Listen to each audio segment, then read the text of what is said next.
So sickle cell is a genetic condition, and it's really caused by two abnormal hemoglobins, where one or both of them are the sickle hemoglobin. Most of the time, because the baby is born with the hemoglobin that you have in the womb, which is fetal hemoglobin, a lot of time they're born and they are perfectly normal and they don't start showing any signs until after 6 months of age. And that's why we instituted newborn screening, to screen them immediately after birth and make a diagnosis. And that happens in this country and in a lot of more adequately resourced countries. And now it is spreading to under-resourced countries, and some of them are more of them in Africa. Ghana are doing it. Now, the reason to diagnose early is because the most common cause of mortality back in the day and still today was fever and complications of that. And so once that diagnosis is made at birth, then we can start the children on antibiotics and monitor them. It is still the most common genetic condition. In some parts of Africa, the carrier frequency can be up to 1 in 4. And for a recessive gene, that's actually pretty high. In this country, it's about 1 in 13. And so it still puts it as a rare disorder in the United States, about 100,000 people affected with it. And it's a real big public health issue because it is progressive.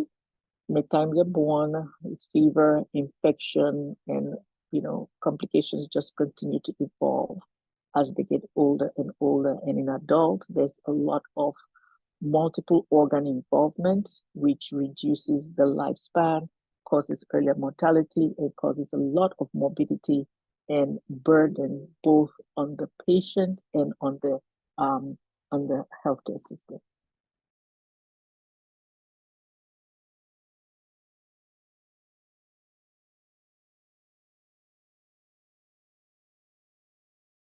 Okay.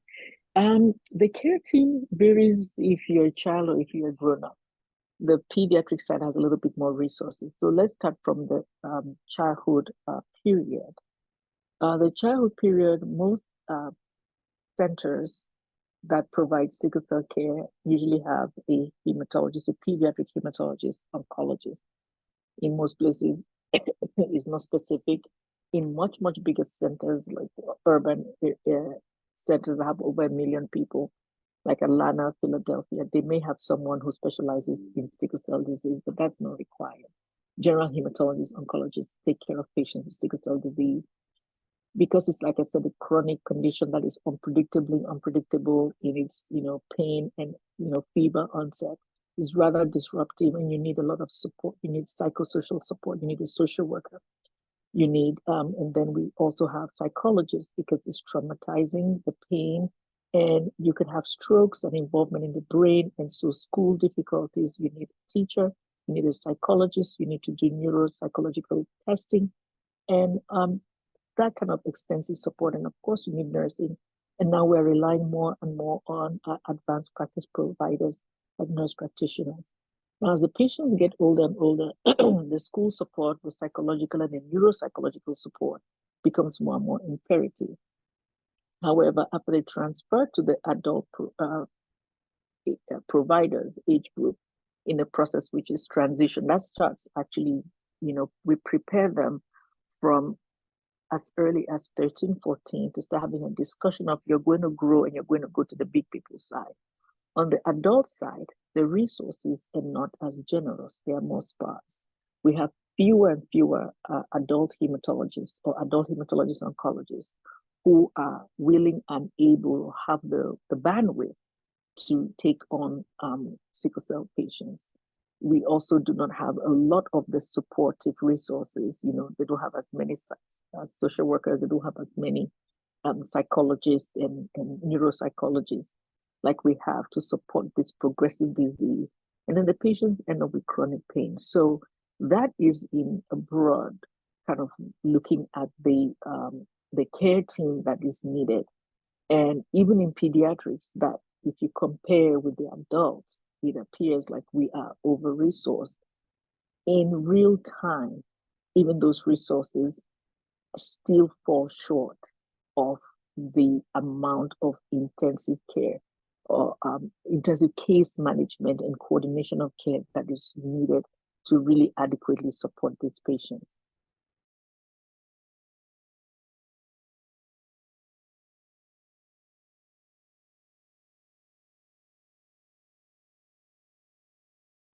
The answer to that is yes and no in both. There have been a lot of advancement. In the 70s, we had penicillin prophylaxis. Then in the 90s or late 90s, we had transfusion. And in the 80s, late 80s, we had the MESH trial, MESH, which showed proficiency of hydroxyurea. And then for decades, hydroxyurea was the only thing we had. And we started using it in children soon after that, and we showed it was safe in children in the baby hug trial, in the late 2000s. And until 2017, then we had the next FDA approved agent, which is basically a little high dose L-glutamine. And after that, it was followed by the approval of two more agents for crizanlizumab and IV P-selectin, which helps with inflammation and binds this, anti-inflammatory, pro-inflammatory marker. And then we had voxelotor, which, helps the cell hold on to the oxygen a little bit longer and, promote the slow, systematic, well-controlled release of oxygen to the tissue. So the cell is not erratically just dumping oxygen before it gets to its end target organ at the first sight of any kind of strain. Those two happened in 2019.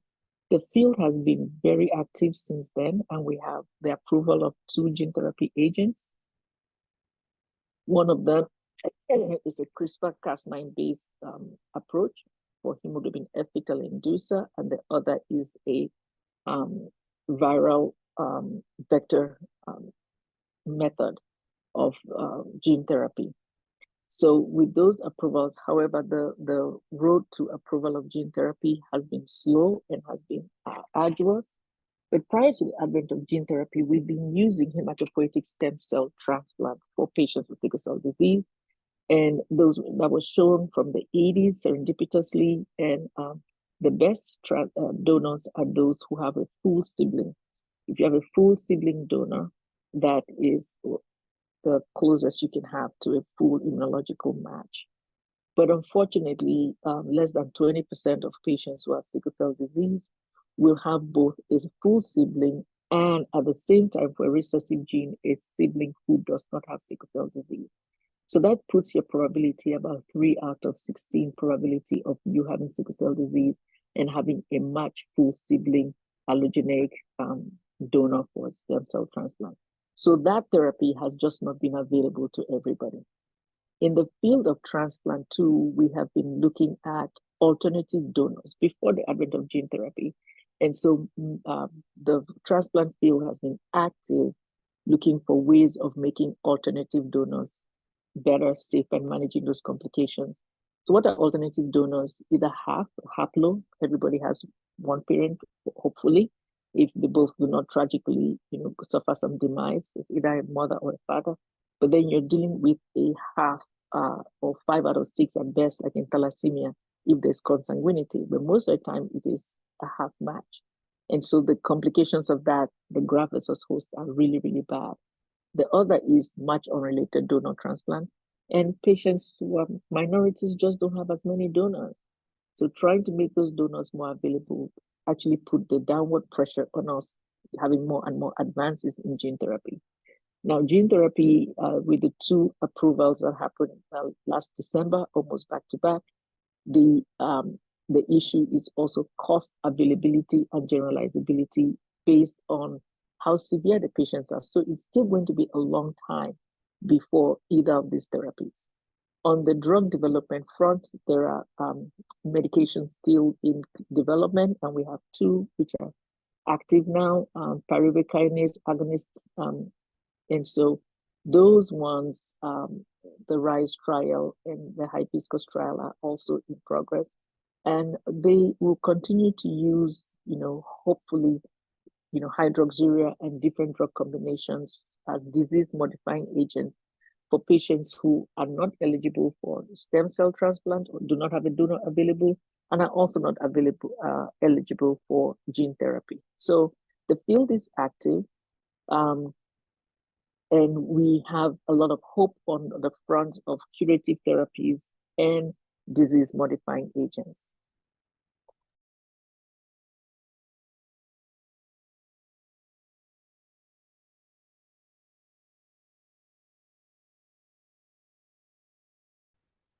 That balance is very tenuous to attain. And the one thing that everybody who's taking care of a child with sickle cell, you see a toddler who has sickle cell and comes in a bad pain crisis. The pain is so bad, they are arching and they are confused because they do not understand what's going on. So the pain of sickle cell is so painful that cannot be underscored. We have clear guidelines for the management of acute pain. A person who has a crisis once or twice a year, they come in, we make sure you get the opioids, and most centers are doing this well, that they come in and we triage. We have, order sets, and they have opioids in the Pyxis or whatever the electronic storage system and tracking system they have in the emergency room. So a lot of people are able to get the first dose of opioid in actually within 30 minutes to an hour. 30 minutes is overzealous, and if you're not a full sickle cell center, those places cannot really attain that. Having said that, the chronic pain is where we have not come to a consensus, which is unfortunate because as patients get older and the pain gets more frequent, for some people starting in adolescence, you could have anywhere between 30 and 50% of people have some kind of chronic pain. And how is chronic pain defined? Chronic pain is defined as pain that happens at least 15 days out of a month. So more than half of the month you're in pain, and it's lasted for at least a 6-month duration. The article you mentioned, how the CDC guidelines of 2016, which were trying to curb opioid prescription for the general population, inadvertently providers, and those prescribing for persons with sickle cell, they're holding back. Now, what that article says is that the patients whose prescription of outpatient medications was hindered, those patients tend to come into the hospital and, seek hospitalization a little bit more frequently. I think we should take those results a little bit more guarded. And that was Medicaid data one, and it is very difficult to broadly analyze that and extrapolate that on any individual patient. Whilst we have seen that to be true in a lot of the patients, it's also true that if you not just withholding or restricting opioid prescription, but it behooves us to look for alternatives, alternative support, alternative management of long-term opioids, and alternatives for non-opioid prescribing in patients who have chronic pain. But having said that, it's unfortunate that inadvertently some patients did have opioids when they really needed to have them withheld from them or delayed.